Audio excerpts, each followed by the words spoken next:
director of the Eurasia Democracy Initiative. Tell us, Peter, President Putin is still speaking there. What is this all about?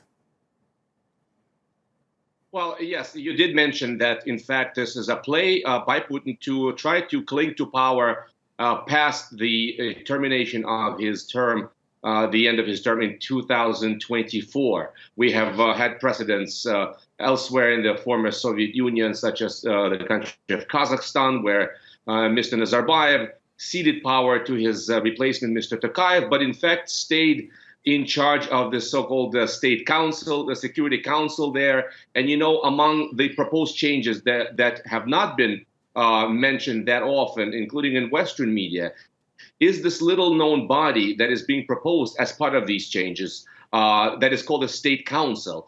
If Putin is really doing all these constitutional changes in order to head this State Council, then it tells us that this is, once again, an attempt by him to infect state president of Russia for life. And tell us, how have the public reacted to this? Well, the public is pretty passive because everyone knows the both chambers of the Russian parliament are Putin loyalists, and the Constitutional Court that will have to vote on this is also very much in the pocket of Vladimir Putin and is under his heel.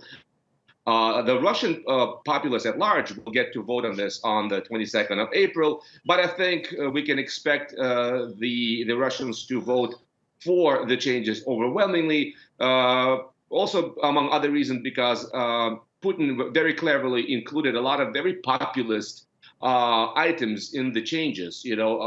He is basically acting as a safeguard of Russian cultural values. He is introducing an item there that protects Russian history. He is also trying to define the marriage strictly between man and woman, therefore playing to Russia's homophobic tendencies as well. And also he's talking about a faith in God. Enough there so that the Russians will vote for it, but at the same time, once again, the underlying reason is for Putin to continue to cling to power. And have the opposition reacted in any way against this? Well, yes, the opposition sees it for what it is and has criticized it, but the fact is that the Russian opposition is defanged. Most of the real hard-hitting opposition have had to go into exile. They're not in Russia anymore. And those who stay, their influence on Russia's politics is very limited. And so we're watching live images of President Putin making the second reading of the constitutional changes. Just let's talk a bit more about what they will include. So a proclamation on Russia's faith in God, the definition of marriage. Outline a bit more for us what are in these changes. And also, yes, another very important populist item in these changes is that the Russian state, it reads, will be the sole arbiter of its history. And what it's referring to is the great victory of Russia as the successor to the Soviet Union in World War II.